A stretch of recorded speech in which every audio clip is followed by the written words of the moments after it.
میں نے عید کے موقع پہ کہا تھا کہ پرچم ستارہ رہبر ترجمانے جانے سایہ،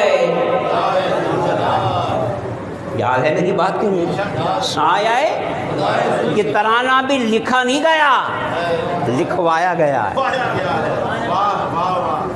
کیا لکھوایا گیا؟ بھی زبان ہماری اردو تھی، ترانہ پورا فارسی میں، ترانہ پورا پورے ترانے میں ایک لفظ اردو کا ہے، پاک سرزمین کا یہ جو کا ہے نا، باقی سارا ترانہ کس میں بولیں؟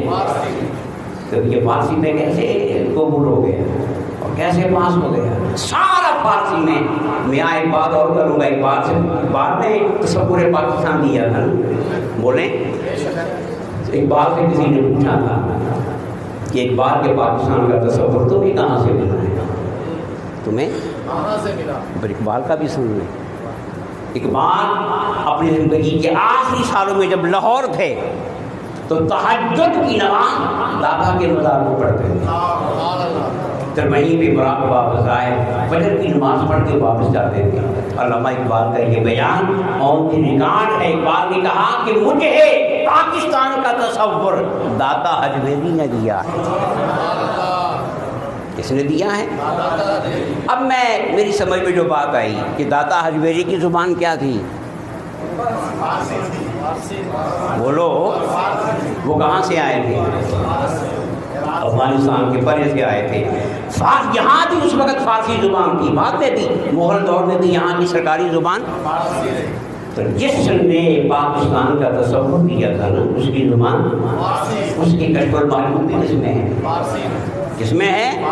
تو پھر اس کے دیے ہوئے ملک کا ترانہ بھی کس میں ہوگا؟ تو لکھنے والے نے پورا فارسی میں لکھا، اور کسی کو خیال نہیں آیا کہ زبان تو ہماری اردو ہے اور ترانہ ہمارا فارسی میں بن رہا ہے، کہ پیچھے سے ڈنڈا چل رہا تھا، فرمایا جا رہا تھا۔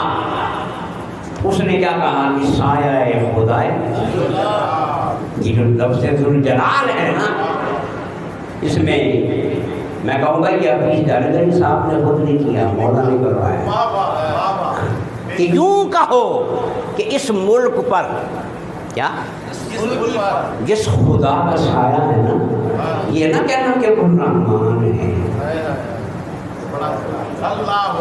یہ نہ کہنا وہ بخشنے والا ہے، وہ کام بھی سارے میں کرتا ہوں، مگر جب پاکستان کا ذکر آئے نا تو پھر یہ کہنا کہ جس خدا کا پاکستان پہ سایہ ہے وہ خدا بڑے جلال والا ہے،